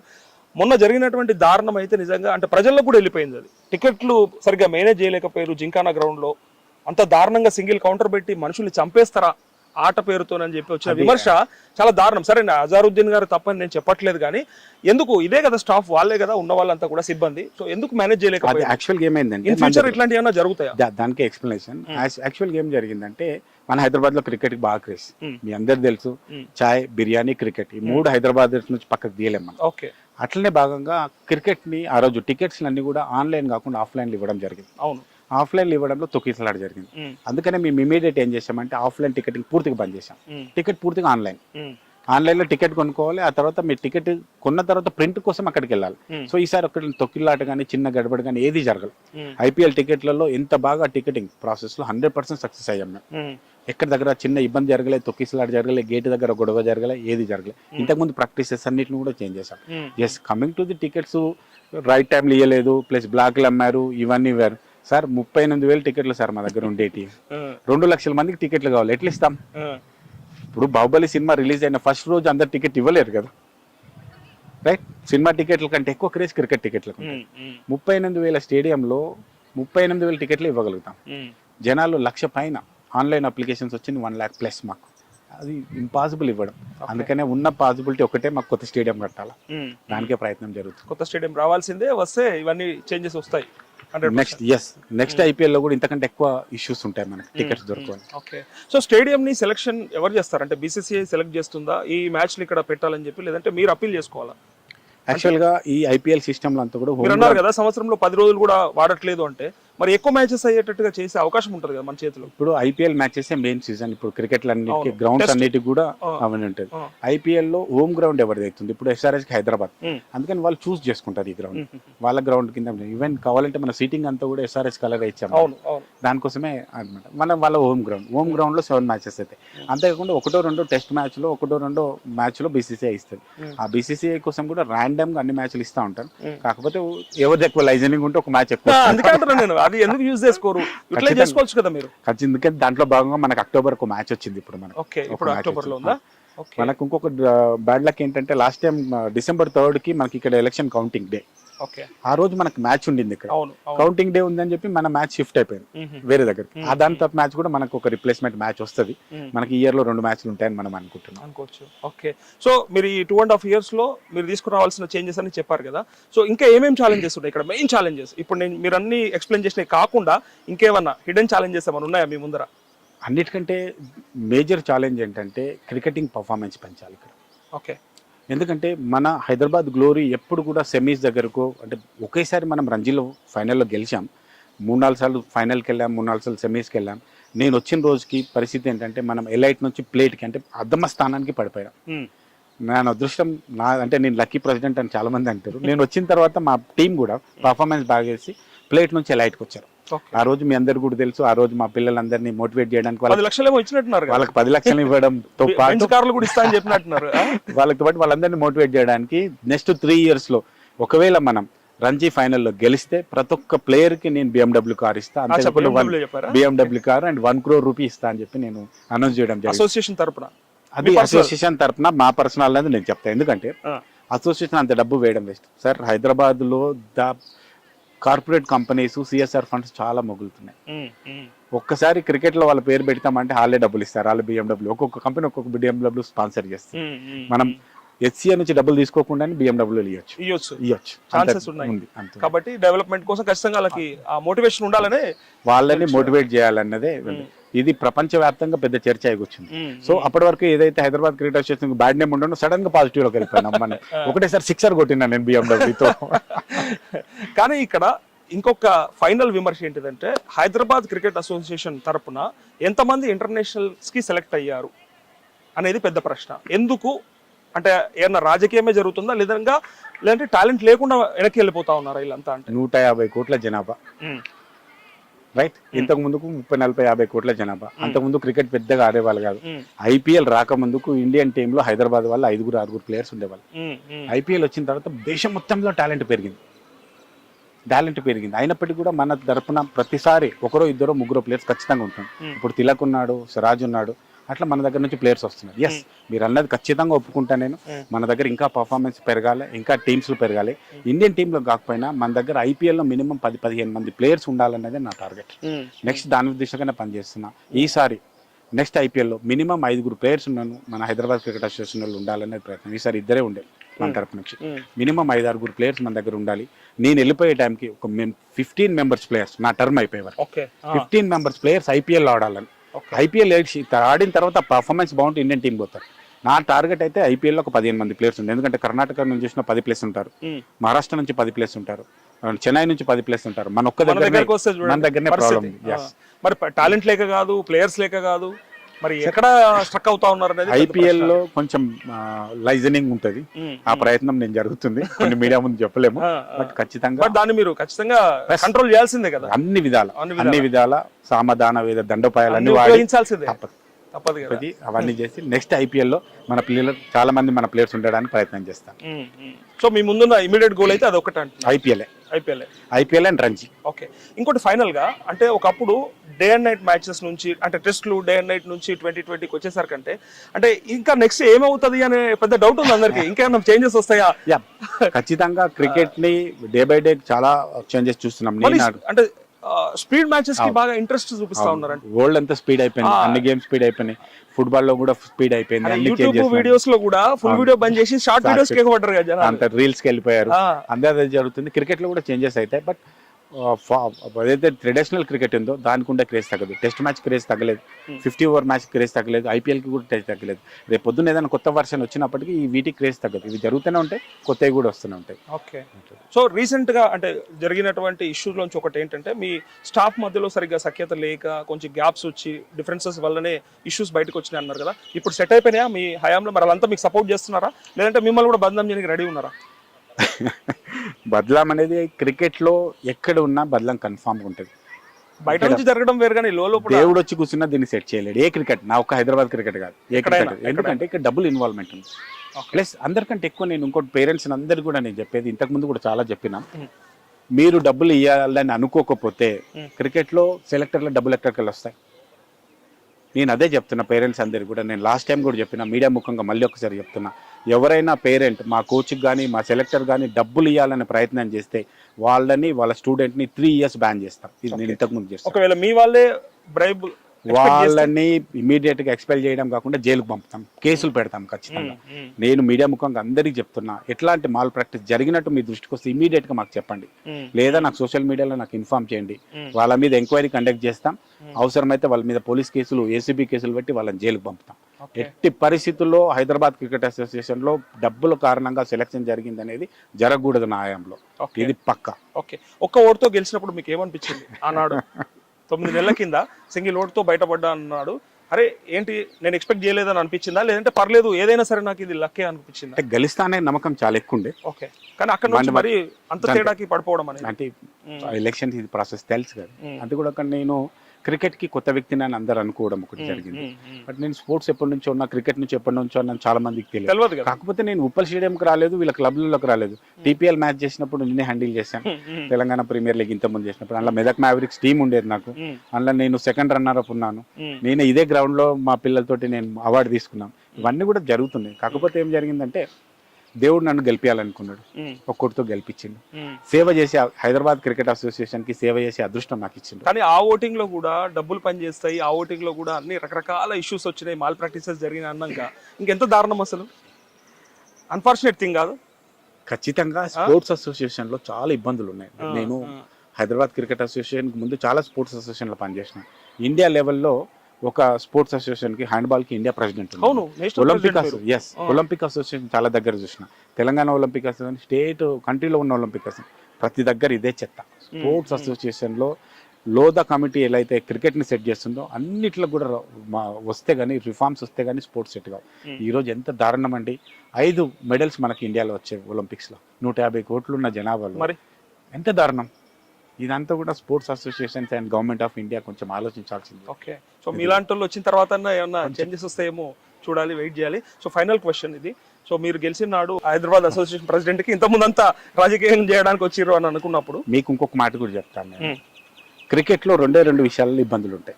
ఎవరైతే ప్రెసిడెంట్ వస్తే వాళ్ళ పిల్లల్ని ఆడిపించుకోవాలి, లేదంటే ఇలా డబ్బులు సంపాదించుకోవాలి. దేవుడి దయతో 2 నాకు లేవు.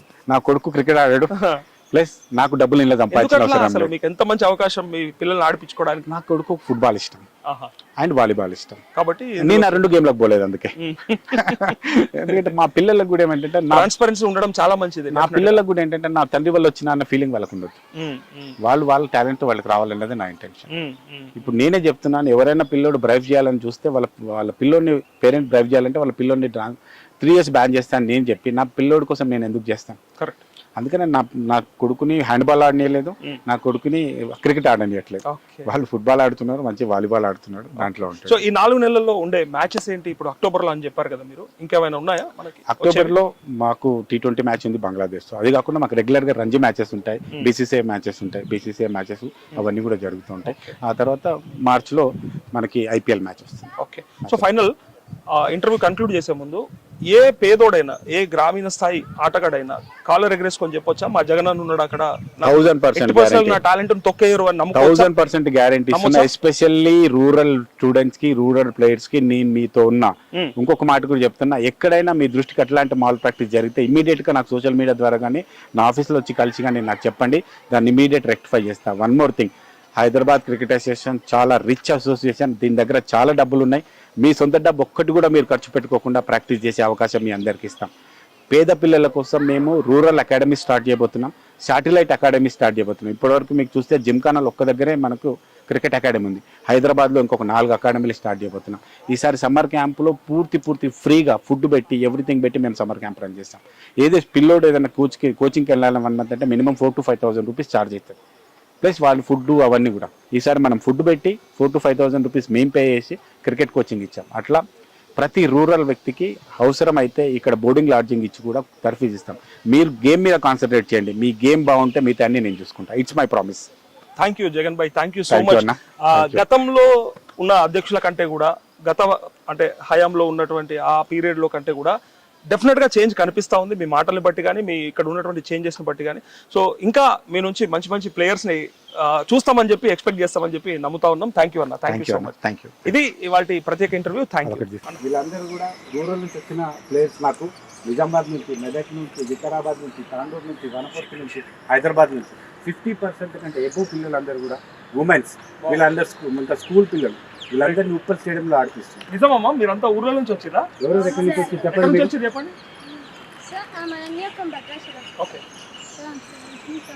గట్టిగా చెప్పండి. Sir, I'm Ikshita from Vikarabad. Wow. I'm Sikari from Malapur. Okay. I'm Yashwini from Sharpur. I'm Manska from Nipet. I'm Divya from Vanapati. I'm Smita from Medan. I'm Chaitra Reddy Tandur. I'm Nat Fatima from Malpati. I'm Rishmita from Uppal. Sir, I'm Sahiti from Koti. I am Varsha from Nizamabad. Wow, great. I'm Brinda from Madhapur. I'm Ashika from I'm Srivarsha from Hyderabad. I'm Meenakshi from Uppal. I'm Rishima from Tarnaka. I'm Shanmukha from Secunderabad. I'm Snehansi from Visapur. I'm Evelyn from Hapsingur. I'm Akshara from Chandanagar. I'm Jayakatini from Mirpet. I'm Manasri from Vikarabad. Okay, wonderful. మీరు చూస్తే ఇప్పుడు వీళ్ళందరికీ కూడా women's league ఈ రోజు start చేయడం జరిగింది. Women's league లో మొత్తం 300 ప్లేయర్స్ సెలెక్ట్ చేశాం. Under 15, Under 17, Under 19, Under 20 వీళ్ళందరికీ ఫస్ట్ టైం ఇండియాలో ఉమెన్స్ లీగ్ స్టార్ట్ చేసి లీగ్ స్టార్ట్ చేయడం జరిగింది. సో అందరినీ కూడా హైదరాబాద్ నుంచి కాకుండా 50% టీం అంతా కూడా మనం రూరల్ నుంచి తీసుకొచ్చాం. This is Hyderabad cricket association. అసలు ఎక్స్పెక్ట్ చేయలేదు నేను, నిజంగా చెప్పాలంటే. హైదరాబాద్ వాళ్ళకే అందుబాటులో ఉంటుంది క్రికెట్ అనే ఒక ఉంది భావన అట్లాంటిది. పాప ఎక్కడి నుంచి వచ్చినాను? Your name? Gauri Manjuli. Khammam నుంచి వచ్చింది అమ్మాయి. హైదరాబాద్ క్రికెట్ అసోసియేషన్ ఇంతవరకు ఎప్పుడు లేని విధంగా ఉమెన్స్ క్రికెట్ని మేము మా ఎపెక్స్ బాడీ నేను ప్రెసిడెంట్ అయిన తర్వాత ఉమెన్స్ క్రికెట్ని డెవలప్ చేయాలనే భాగంగా ముందుగా ఉమెన్స్కి ఒక లీగ్ చేయాలనే కార్యక్రమం తీసుకున్నాం. ఈ లీగ్లో భాగంగా ఈరోజు మొదటి మ్యాచ్ చేయడం జరిగింది. ఈ లీగ్లో పూర్తిగా 300 మంది విద్యార్థులు అంటే అండర్ 15, అండర్ 17, అండర్ 19 వాళ్ళందరూ కూడా తీసుకోవడం జరిగింది. వీళ్ళందరినీ కూడా తెలంగాణ నుంచి వివిధ గ్రామాల నుంచి వచ్చిన వాళ్ళు చాలామంది ఉన్నారు. 50% హైదరాబాద్ నుంచి, 50% రూరల్ నుంచి వచ్చిన వాళ్ళు, ఇక్కడ వనపర్తి నుంచి, వికారాబాద్ నుంచి, ఆదిలాబాద్ నుంచి, నిజామాబాద్ నుంచి, మెదక్ నుంచి అన్ని జిల్లాల నుంచి ప్రాతినిధ్యం వహిస్తూ 300 స్టూడెంట్స్కి ఇక్కడ మనం మ్యాచెస్ చేస్తున్నాం. ఉమెన్స్ లీగ్ చేస్తున్నాం. ఈరోజు ఈ లీగ్లో మొదటి మ్యాచ్ చేస్తుంది. ఈ లీగ్ని ఇంకొక 10-15 డేస్ కంప్లీట్ చేసిన తర్వాత వీళ్ళు ఎవరైతే లీగ్లో బాగా పర్ఫామ్ చేసినారో వీళ్ళకి ఉమెన్స్ క్రికెట్ అకాడమీ ఒకటి, మెన్స్ అకాడమీతో పాటుగా ఉమెన్స్ క్రికెట్ అకాడమీ కూడా చేయాలనే ఉద్దేశంతో మేము పనిచేస్తున్నాం. వీళ్ళందరికీ స్పెషల్గా ఉమెన్ అకాడమీ ఒకటి స్టార్ట్ చేసి ఉమెన్ అకాడమీలో వీళ్ళందరినీ కూడా తీసుకొచ్చి, ఎందుకంటే WPL బాగా IPL ఎంత క్రేజ్ వస్తుందో WPL అంతే క్రేజ్ వస్తుంది. మీ అందరికీ కూడా తెలుసు. మన ప్రాంతం నుంచే మిథాలీ గారు ఇండియన్ కెప్టెన్ కూడా చేస్తున్నారు. వీళ్ళందరిలోంచి మిథాలీ లాంటి మంచి ప్లేయర్స్ రావాలని, అంతేకాకుండా నెక్స్ట్ WPLలో హైదరాబాద్ నుంచి మినిమం 5 నుంచి 10 మంది ప్లేయర్స్ ఉండాలని ఈ ఉమెన్స్ లీగ్ స్టార్ట్ చేయడం జరిగింది. ఈ ఉమెన్స్ లీగ్లో వీళ్ళందరికీ ఏ రిక్వైర్మెంట్ ఉన్నా ఖచ్చితంగా హైదరాబాద్ క్రికెట్ అసోసియేషన్ వీళ్ళకి ఇస్తుంది. వాళ్ళకి సంబంధించిన అవసరమైతే ఒక హాస్టల్ ఫెసిలిటీ కూడా క్రియేట్ చేసి హైదరాబాద్ క్రికెట్ అసోసియేషన్ ఒక ఉమెన్స్ అకాడమీ చేసి ఉమెన్స్ కోచెస్ని పెట్టి పర్ఫెక్ట్గా WPLలో వీళ్ళని తీసుకురావడానికి, తద్వారా వాళ్ళని ఇండియన్ టీంలో తీసుకురావడానికి ప్రయత్నం చేస్తున్నాం. All the best girls, all the best. Thank you all the best, all the best. Come on, all the best, all the best, all the best, all the best. ఏం పేరు నీ పేరు? షణ్ముఖప్రియ. ఎక్కడి నుంచి? Thank you. సబ్స్క్రైబ్ చేయండి. Please do subscribe to Please like, share and subscribe to top Telugu TV. Top Telugu TV. Top Telugu TV.